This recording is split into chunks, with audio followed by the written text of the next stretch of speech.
आज हम लोग गांधी जी पर डिस्कशन करेंगे। गांधी जी का जन्म 1869 पोरबंदर गुजरात में हुआ था। गांधी जी एक बहुत ही महत्वपूर्ण पर्सनालिटी थे। उनका ऐसा व्यक्तित्व बहुत कम लोगों के हुए उनके ऐसा व्यक्तित्व बहुत कम लोग हुए हैं।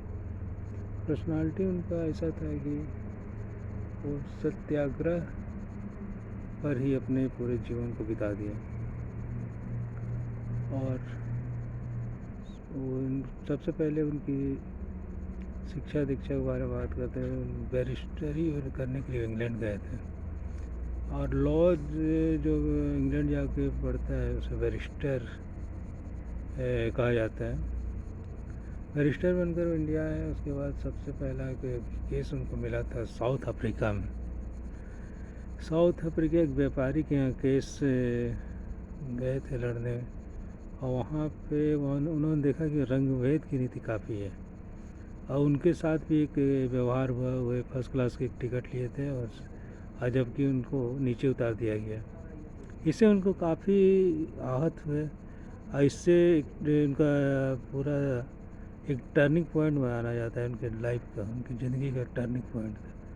और वहीं उन्होंने एक रास्किन की book unto the last पढ़ी थी, उससे काफ़ी प्रेरणा मिली और उनको सत्याग्रह की नीति को अपनाया हो। और इसके अलावा टॉल्स्टॉय की पुस्तक से भी काफ़ी प्रेरणा मिली और वहीं से उन्होंने रंगभेद की नीति के खिलाफ सत्याग्रह किया और 1915 तक वही थे साउथ अफ्रीका और 1915 में इंडिया वापस आए। भारत आने के बाद उन्होंने करीब 1 साल तक कोई आंदोलन में भाग नहीं लिया। उनके गुरु थे गोपाल कृष्ण गोखले और उनसे भी उनको काफ़ी प्रेरणा मिली। और 1917 में राजकुमार शुक्ल ने उनको चंपारण में बुलाया था। वहाँ पे एक किसानों को तिनकटिया प्रणाली एक था, उसमें 20 कट्ठा ज़मीन पे 3 कट्ठा नील की खेती होती थी। इसके खिलाफ आंदोलन उन्होंने किया और इस आंदोलन में सक्सेस हुआ और यहाँ भारत में उनकी काफ़ी प्रसिद्धि मिलने लगी धीरे धीरे। और उसके बाद जालियांवाला बाग केस हुआ, रॉलेट एक्ट, इसके खिलाफ उन्होंने बाद में असहयोग आंदोलन छेड़ दिया। असहयोग आंदोलन करीब 2 साल तक बहुत तेज़ी से चला। 1922 में उन्होंने एक चोरा चोरी कांड हुआ था, काफ़ी हिंसा हुई। इस हिंसा के कारण उन्होंने आंदोलन को वापस ले लिया। इससे काफ़ी लोग इससे आहत हुए, कहा था कि आंदोलन काफ़ी तेज़ी से चल रहा था लेकिन वापस नहीं लेना चाहिए। लेकिन गांधी जी अपने नीति पे अटल रहे। इसके बाद काफ़ी उन्होंने रचनात्मक कार्य भी किए। गांधी जी एक ऐसे पर्सनालिटी थे कि वो एक खाली देश की आज़ादी के लिए ही नहीं, उन्होंने सामाजिक आर्थिक व्यवस्था के लिए भी काफ़ी लड़ाई लड़ा। उन्होंने छुआछूत, सांप्रदायिकता और हिंदू मुस्लिम जो धर्म के विरोध में जो भी बातें होती थी उसके खिलाफ थे और इसके लिए काफ़ी उन्होंने उपवास भी किया। 1919 में उन्होंने नमक एक्ट तोड़ा। नमक कानून तोड़ने के बाद सविनय अवज्ञा आंदोलन छेड़ा। उसके बाद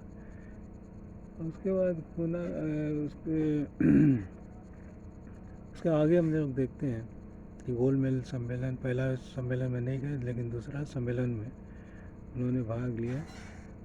गांधी राम समझौता काफ़ी महत्वपूर्ण माना जाता है। इसमें एक बात आती है कि गांधी जी ने भगत सिंह को क्यों नहीं बचाया।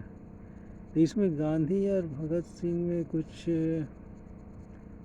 विचार मतभेद थे, हालांकि दोनों को मकसद तो एक था, देश आज़ाद कराना, लेकिन उनका विचारों में कुछ कुछ मतभेद थे। गांधी अहिंसा के पुजारी थे, अब भगत सिंह मानते थे कि केवल अहिंसा से देश आज़ाद नहीं होगा। इसके कारण अब भगत सिंह के ऊपर बहुत सारे ऐसे केस थे जिससे गांधी ये समझ रहे थे कि इससे वापस लेना संभव नहीं है। उनके ऊपर साजिश की हत्या का भी केस था। उसके बाद असेंबली में उन्होंने बम फेंका था, सेंट्रल असेंबली में। और सबसे बड़ा चीज़ था कि भगत सिंह माफ़ी कभी नहीं मांगते, वो माफ़ी मांगने वाले में नहीं थे। अंग्रेज अगर शर्त रखते कि वो माफ़ी मांगे तो वो कभी माफ़ी नहीं मांगते। वो ऐसे वीर नहीं थे कि जो माफ़ी मांगे। और इसी तरह अगर लोगों का कहना है कि गांधी जी ने भगत सिंह को नहीं बचाया, ऐसा बात नहीं है, क्योंकि भगत सिंह के पिता ने दया याचिका जब डाली तो भगत सिंह काफ़ी नाराज़ हो गए थे। तो इस बात को जहाँ तक हो सकता है गांधी जी भी समझते थे। तो ये बहुत ही महत्वपूर्ण कारण था। और इसके आगे हम आते हैं, उसके बाद से गांधी जी काफ़ी रचनात्मक कार्य में भाग लिए और 1942 में गांधी ने करो या मरो का नारा दिया और भारत छोड़ो आंदोलन छेड़ दिया।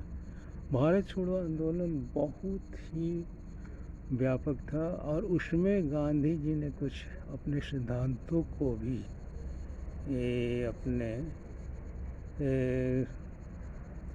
आँख मूंद दिया। उसमें अहिंसा भी काफ़ी हुई। करो या मरो का मतलब कि आप कुछ भी, कोई भी तरीक़ा से हमको आज़ादी लेना है।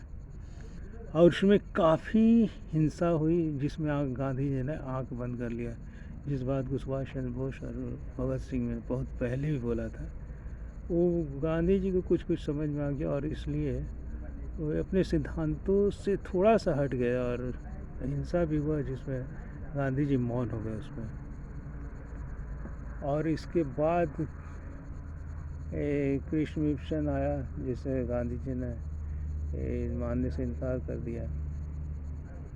और उसके बाद हम लोग को लास्ट में 1947 में आज़ादी मिली। लेकिन गांधी जी के बंटवारे के बहुत खिलाफ थे, लेकिन उनके इस बात को कोई कभी स्वीकार नहीं करते बंटवारे को। लेकिन फिर भी बंटवारा हुआ जिससे गांधी जी काफ़ी दुखी थे और बहुत से कट्टरपंथी विचारधारा के लोग गांधी के खिलाफ हो गए थे। भारत हिंदू मुस्लिम को गांधी जी भारत में एक साथ लेकर चलना चाहते थे, जो कि संभव नहीं था। और उस समय कट्टरपंथी हिंदू और मुस्लिम दोनों में काफ़ी दंगा फसाद हुआ और लास्ट में गांधी जी का 30 जनवरी 1948 को हत्या हो गई। एक बहुत ही महान पुरुष जिसे पूरा विश्व दुखी हुआ था। गांधी जी के बारे में हम लोग छोटा सा डिस्कशन था। Okay, thank you very much.